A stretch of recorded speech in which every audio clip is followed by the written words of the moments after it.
Daniel Mbaou, professeur de droit constitutionnel. Nous allons en parler avec lui par rapport à cette désignation de Denis Kadima. Bienvenue, professeur Daniel. Merci, cher Jean-David Kilolo.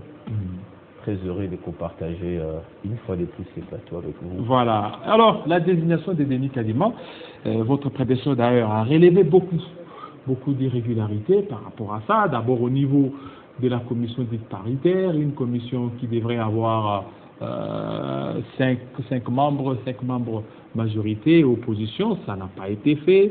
Une commission dite paritaire qui devrait certainement traiter les dossiers individuels, mais jusque-là, ça n'a pas été fait. Donc il a relevé beaucoup de choses, mais vous êtes là.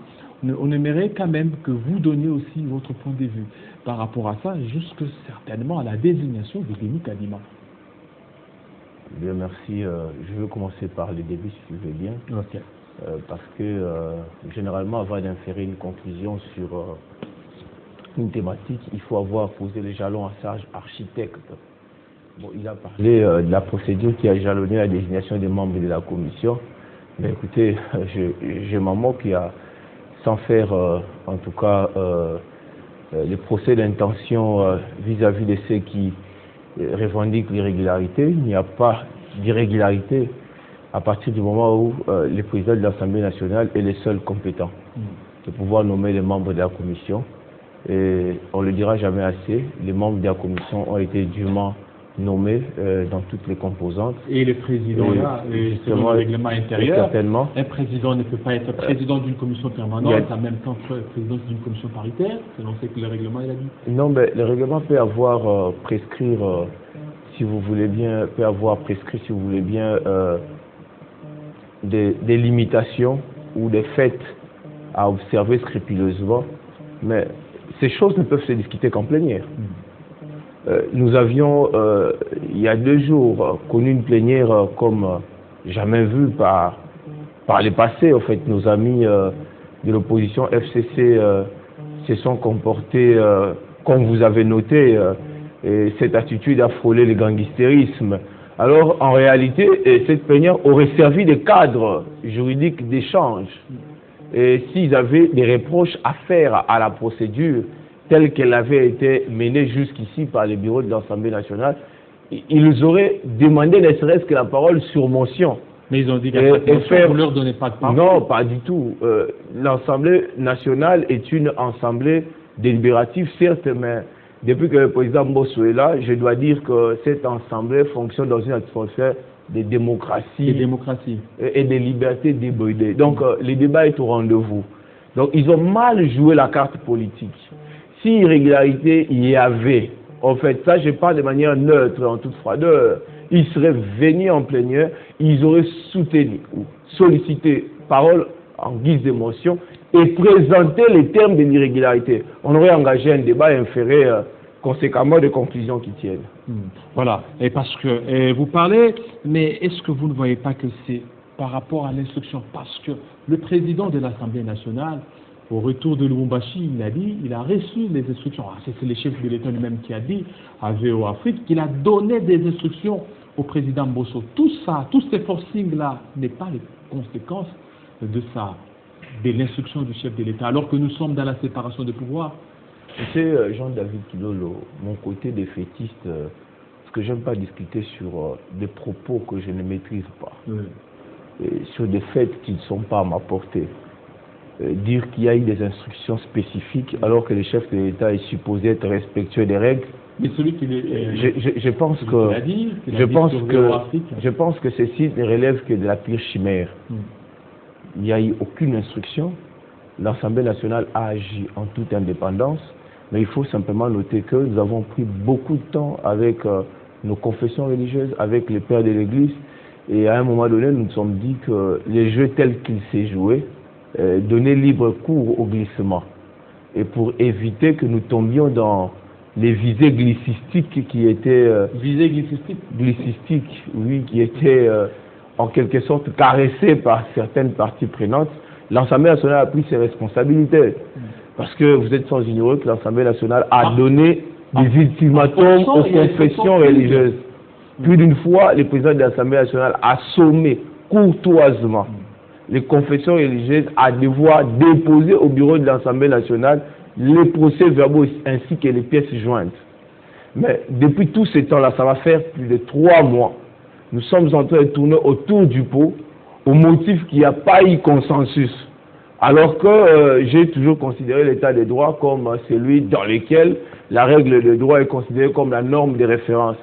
Alors les confessions religieuses devaient en principe recourir à leur charte pour dénouer la crise. Mais parce que les confessions religieuses espéraient encore à un consensus, et nous espérions bien à un consensus, ces consensus n'ayant pas été dégagés, la même charte a prévu un mécanisme électif. Ils en sont arrivés là. Et l'Assemblée nationale, par principe de séparation de pouvoir, ne peut pas s'immiscer dans le choix des confessions religieuses. Et c'est proscrit. Lorsque vous avez le terme de l'article 12 de la loi organique portant organisation et fonctionnement de la CENI, le président de l'Assemblée nationale a la compétence simplement de saisir les confessions religieuses et toutes les autres parties prenantes, les différentes composantes dans les délais, et celles-ci, donc toutes ces composantes, sont tenues de transmettre les pièces jointes. Le travail de l'Assemblée nationale, c'est d'examiner simplement les dossiers individuels. L'Assemblée nationale n'avait pas à s'immiscer dans la cuisine interne des confessions religieuses. L'Assemblée nationale ne pouvait que s'en tenir aux pièces dûment versées par différentes composantes. C'est ce qui a été fait. La commission a examiné les dossiers individuels de chaque candidat. Il n'y avait, je ne suis pas membre de la commission, je n'ai pas été membre de la commission, j'estime pour ma part qu'il n'y avait rien à redire. C'est comme ça que la commission est venue déposer son rapport. À partir du moment où la commission nous dépose des rapports et que ce rapport est soumis à débat, et qu'aucun député national, aussi bien de l'opposition et de la majorité, n'en objecte, moi comme observateur averti ou observateur participant, je ne peux que constater par présomption, n'est-ce pas, de l'égalité, une forme d'irrégularité. C'est juste ce que je puis dire sur la question. Alors, la jurisprudence Malonda ne pourra-t-elle pas s'appliquer aussi pour certainement mettre aussi Denis Kadima hors d'état, parce que Denis Kadima, ce ne sont pas les confessions religieuses Cinco ainsi que CC. Non, je n'ai pas déjà, Jean-David Kilolo, la compétence d'émimmiscer dans les ressorts des compétences exclusives du chef de l'État, qui, conformément à l'article 12, a le pouvoir d'investir les membres de la CENI sur ordonnance. Donc c'est au chef de l'État de pouvoir émettre un avis contraire. Mais du moins par rapport à ce qui s'est passé, vous n'avez pas sans commune mesure à comparer la procédure de Malonda à la procédure des membres de la CENI telle qu'entérinée avant-hier. Parce que la procédure de Malonda, je dois vous dire, cher Jean-David Kilolo, cette procédure était du reste insolite. Insolite comment? Pourquoi? Parce que la question n'avait jamais fait objet de débat, ni en conférence des présidents, encore moins en plénière, et Mabunda a voulu entériner Monsieur Rossa Malonda en catimini et de manière burlesque. Mabunda nous a surpris parce que même la question n'avait pas fait objet d'inscription à l'ordre du jour de la plénière. Vous voyez, mais par contre, l'entérinement de Denis et toute sa suite a été suivi aussi bien par vous, les observateurs avertis qui êtes les chevaliers de la plume, par la population congolaise, et la commission a déposé un rapport. On a vu un rapport déposé. Alors, en droit, lorsque vous avez une critique à émettre contre un rapport que vous voulez fragiliser, en droit parlementaire, vous devez le faire sous la base d'une motion et en plénière. Et cette motion doit être faite publiquement et à découvert. Et le débat doit être engagé de manière très formelle. Parce que, écoutez, les Congolais d'aujourd'hui, si vous voulez, je vais ouvrir une parenthèse, sont plus politiques qu'ils l'étaient hier. Ils sont plus exigeants qu'ils n'étaient hier. Je ne vois pas un président de la CENI, Kadima soit-il, qui viendra à la tête de la CENI pour boutiquer les choses. Et mais maintenant, ce qui s'est passé. Et encore qu'on lui reproche rien en termes de crédibilité et d'intégrité. Et tout ce qu'on peut émettre comme reproche sur Kadima, ce sont les avis d'à côté. Ce sont des objectifs, dans les rapports, des subjectivités et d'inclinations. Dans les rapports de la commission paritaire, il y a des noms qui manquent, comme par exemple au niveau, il y a d'autres noms, comme par exemple au niveau de deuxième vice-président, il n'y a pas de nom réservé à l'opposition. Comment vous allez vous y prendre? Non, mais parce que la logique c'est quoi? Parce que les postes ont été répartis au bureau. La majorité a ses postes, son quota. L'opposition a son quota. et que donc il appartient à l'opposition en toute indépendance de désigner ces hommes. Je vous ai dit à la base qu'il y a une espèce de séparation de pouvoir. Donc les compétences se sont spécialisées. L'Assemblée nationale n'a pas à imposer à une composante opposition soit-elle de pouvoir déposer les procès-verbaux. Ce n'est pas prévu. Nous qui avons élaboré ces textes-ci, la loi organique, nous qui l'avons modifié, nous n'avons pas prévu un mécanisme où l'Assemblée nationale s'incrusterait dans les compétences ou dans le pouvoir d'une composante au fin de pouvoir proposer un candidat. Donc nos amis ont joué le jeu de la pourriture. De la pourriture, mais pourriture, déjà... pourquoi j'ai vu un bourgeois comme Prador qui était ici, mais qui a tenu des propos très acerbes contre cette majorité, comme si en son temps, il avait bien fait les choses, il avait fait les choses propres. Alors, donc eux, ils sont dans un jeu. C'est quoi ces jeux? Le jeu, c'est de faire pourrir les choses. Mais ils veulent les élections aussi dans les... Aller dans une logique dialogale et laisser écouler les temps. Ils sont dans une logique de chronophagie. Ils sont en train de bouffer les temps pour nous emballer dans une logique glycistique au fin de pouvoir exposer les chefs d'État à l'usure. Vous comprenez? Parce que le pouvoir a horreur de l'usure. Lorsqu'on dépasse les délais constitutionnels, même si nous entrons dans cette logique dialogale, nous aurons perdu. Et le beurre et l'argent du beurre. C'est comme ça, en observateur averti, nous avons fait une prospection, une extrospection du cadre politique ou du système politique global, parce que nous connaissons les acteurs, les règles des jeux, les enjeux, n'est-ce pas, et les jeux voilés des acteurs.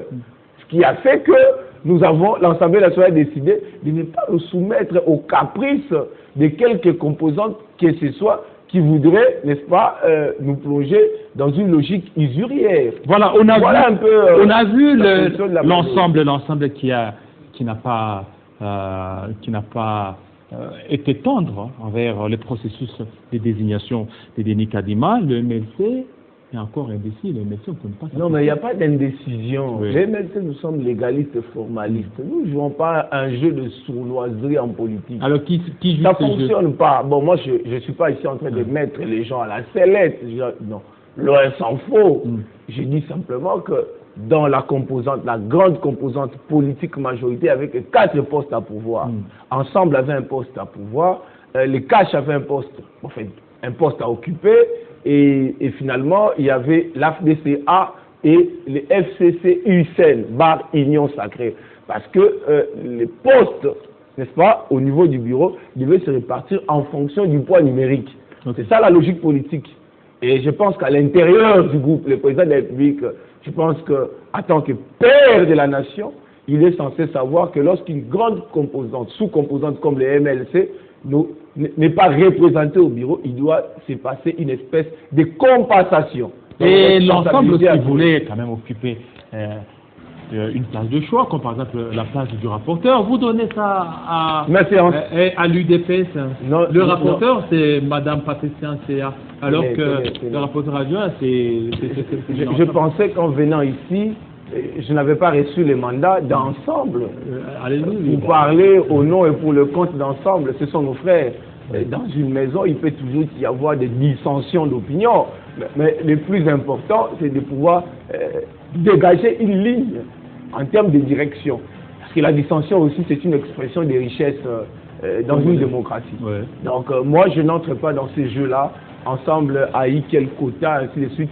Si bien que nous-mêmes, nous saignons, les MLC, nous saignons, parce que nous ne sommes pas représentés. Ben, je ne veux pas parler de la cuillère, moi, je ne suis pas complaisant, je dis nous saignons, parce que nous avons apporté une contribution substantielle dans la construction de cet édifice Union Sacrée. Et même si sur le plan numérique, on ne pouvait pas se faire représenter au niveau du bureau, en principe, l'Union Sacrée devait dégager une solution. Vous savez, même au niveau du gouvernement, on n'a pas assez de postes, mais nous ne nous en plaignons pas outre mesure parce que nous regardons les choses à partir du haut. Nous sommes un parti discipliné, un groupe compact et homogène. Nous regardons les choses à partir du haut, nous privilégions l'intérêt supérieur de la nation. Et nous comptons sur nos partenaires, sur la bonne foi de nos partenaires. Nous observons. Nous ne disons pas que demain, que nous soyons tenus, n'est-ce pas, pour responsable du phagocytage ou de la destruction de l'union sacrée. Vous nous suivez. Tout à l'heure, vous m'avez posé la question, quelle est la position du MLC? Apparemment, vous êtes indécis, mais le peuple constate. Je pense que le président de la République également constate. Et que, naturellement, dans une démocratie pluraliste comme la nôtre, lorsqu'il y a un grand partenaire comme le MLC, qui n'est pas servi, n'est-ce pas, dans un poste de responsabilité important comme la CENI, il faut toujours y penser au nom de l'équité, au nom du principe de la solidarité, lui réserver, n'est-ce pas, une part importante dans les échéances à venir. Et si bien que je note que nous ne faisons pas la politique pour des postes, nous ne faisons pas la politique, nous faisons la politique pour des valeurs et pour des principes. Et je considère aussi pour ma part que l'Union sacrée est un regroupement, si vous voulez bien, des personnalités intelligentes et de pétries de valeurs. Ils savent ce qu'ils font et nous savons où nous y allons. Je ne doute pas un seul instant que même avec ensemble, ces petites dissensions-là pourront trouver des solutions à l'interne. Tout ne se règle pas simplement dans le droit. Il faut aller aussi dans les méthodes juridiques. Parce que je considère pour ma part que l'esprit juridique, c'est un esprit géométrique tempéré par le souci d'équité. On fera tous preuve d'équité et on va converger dans les mêmes sens. Et les FCC, vous allez vous rendre compte, il va jouer le jeu seul, en solo, et finalement il va se faire débusquer. Parce qu'écoutez, un diable ne se convertit jamais. Quelle qu'en soit la volonté du prêtre, un diable ne peut pas se convertir. Merci beaucoup Daniel Mbaou de votre passage. On vous a attendu et vous êtes là. Ça n'est fini, fidèles téléspectateurs. La grande édition des Grâces à l'amour, c'est tout de suite. Restez branchés sur Télé 50. Tout à l'heure, il sera 20h dans l'est de la RDC.